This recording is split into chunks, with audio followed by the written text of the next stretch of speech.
सबसे पहले बात करेंगे देश के प्रधानमंत्री जी के मंदिर के बारे में, जो कि बिहार में बनने वाला है। बहुत सारे इसके अपडेट्स आए हुए हैं जिसको मैं आपको एक एक करके बताऊंगी। हम आपको बता दें कि बिहार में जो जमीन बनने वाली है नरेंद्र मोदी जी की, वो 5 एकड़ की जमीन लग रही है, जिसमें खर्चे की बात करूं मैं, खर्चे 112 करोड़ लग रहा है।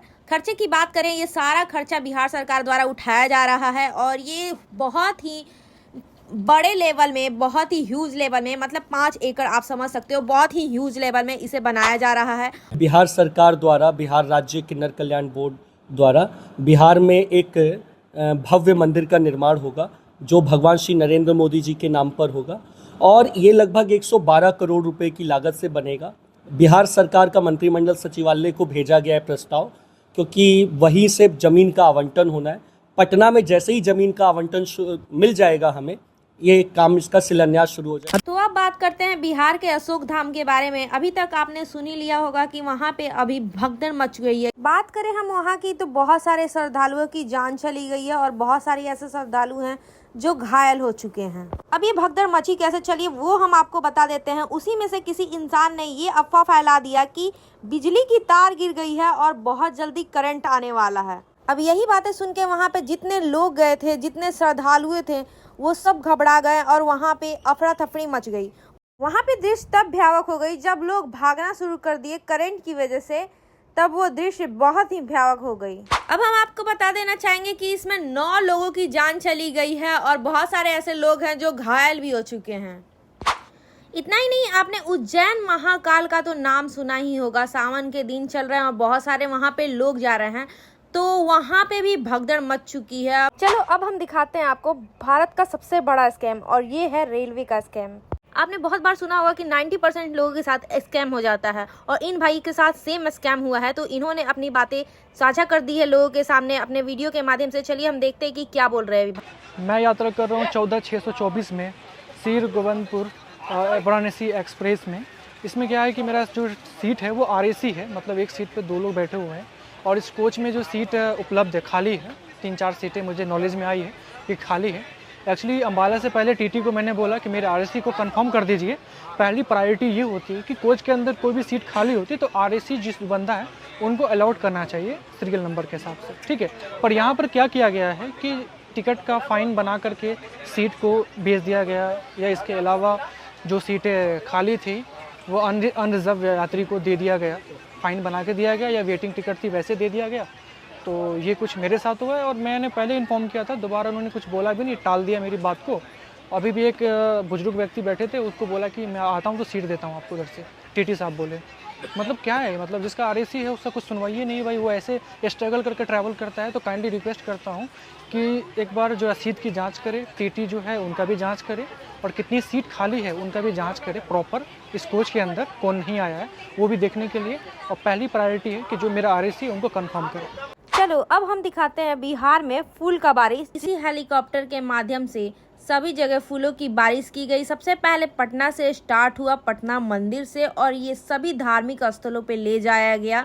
उसके बाद आपको दिखाया जाएगा कि अरेराज के मंदिर पे जो है, यहाँ पे फूलों की बारिश किस तरह की जा रही है। सबसे अच्छी बात तो ये है कि ये बिहार में जो अपना पटना मंदिर है, वहाँ पे जब फूलों की बारिश हुई तो लोग वहाँ के काफ़ी खुश हो गए और उन्हें काफ़ी अच्छा लगा कि हाँ, हमारे पटना में भी धार्मिक स्थलों पे भी फूलों की बारिश किया जा रहा है।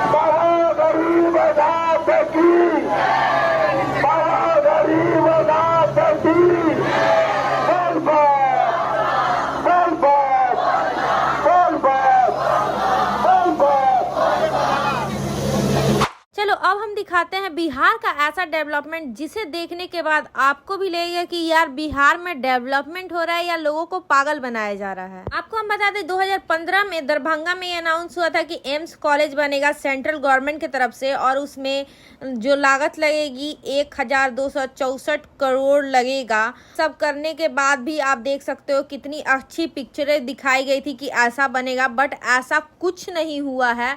इसकी बस एक गेट ही बनी है। आप देख सकते हो, इधर मैं आपको गेट दिखा रही हूँ, बस इस गेट के अलावा बाकी कुछ नहीं बना है। इतने साल तक अभी बस गेट बना, तो आप सोच सकते हो ये कब तक ये पूरा कंप्लीट होगा, ये कहा नहीं जा सकता है। चलिए अब हम बात करेंगे ट्रेंडिंग स्टार के बारे में, मतलब कि खेसारी लाल के बारे में। इनका मूवी आ चुका है और इनका मूवी का नाम है सैया अरब गइले ना। यहाँ पे जब खेसारी लाल इंटरव्यू देते हैं तो अपने इंटरव्यू में भोजपुरी बवाल से लेके काजल राघवानी तक बातें चल जाती है। अब ये क्या बोलते हैं काजल राघवानी और भोजपुरी बवाल के बारे में, चलिए उसके बारे में मैं आपको बता दूं। देखिए खेसारी लाल बोलते हैं कि भोजपुरी बवाल सबसे पहले मेरे पास ही आया था, लेकिन कम दाम की वजह से, कम पैसे मिल रहे थे, इसकी वजह से मैंने भोजपुरी बवाल को कैंसिल कर दिया। बहुत ऐसी टिप्पणी करने के बाद खेसारी लाल बोलते हैं कि देखिए भोजपुरी बवाल नाम है, लेकिन उसमें एक भी भोजपुरी शब्द का यूज नहीं किया जा रहा है। अब लोगों का सवाल ये भी उठ रहा था कि कौन सा खेसारी लाल रियलिटी शो में जाके भोजपुरी बोल रही है, या फिर जो सैया अरब जाई ना उसमें कौन से भोजपुरी एक्ट्रेस को रखे। छोड़िए, ऐसे ऐसे सवाल तो डेली उठते रहते हैं। अब हम बढ़ेंगे काजल राघवानी के बारे में। देखा होगा आपने, वीडियो काफ़ी वायरल हो रहा था जिसमें काजल राघवानी बोलती हैं कि मुझे पहले बहुत पीटा जाता था, और ये वीडियो काफ़ी वायरल हुई थी। अब इस पे खेसारी लाल का कहना है कि मैं इतने सालों से अपने पत्नी को नहीं मारा तो दूसरे को क्यों ही मारूंगा, और ये नामर्द करते हैं। तो आइए अब हम देखेंगे काजल राघवानी के बारे में, जो कि इस बार पवन सिंह को भी नहीं छोड़ी हैं। जो पवन सिंह के बारे में क्या क्या बोली हैं, चलिए हम इस वीडियो के माध्यम से सब आपको बताएंगे। तो काजल राघवानी का कहना है, सत्य हमेशा सत्य होता है और सत्य को झूठ लोग कुछ समय तक दबा जरूर सकते हैं, लेकिन सत्य को झूठ में परिवर्तित कर नहीं सकते। मैंने जो कहा है सच कहा है और वो सब जानते हैं, और जो अपने स्टारडम के दम पर इसे झूठलाना चाहते हैं, मुझे झूठा साबित करने पे तुले हुए हैं 3 लोग मिलके।